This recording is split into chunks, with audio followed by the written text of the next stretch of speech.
Hello, interweb people. Back in the shop, working on the car. And major project for today was subframe connectors. A lot of work. Don't know if I did it right. Should be okay. Yeah.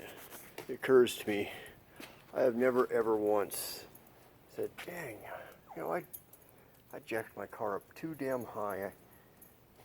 I had way too much room underneath there. As always, got it up off the ground, and just seems to be a fight every time. But go down, and there's what it looks like. Hope it works out.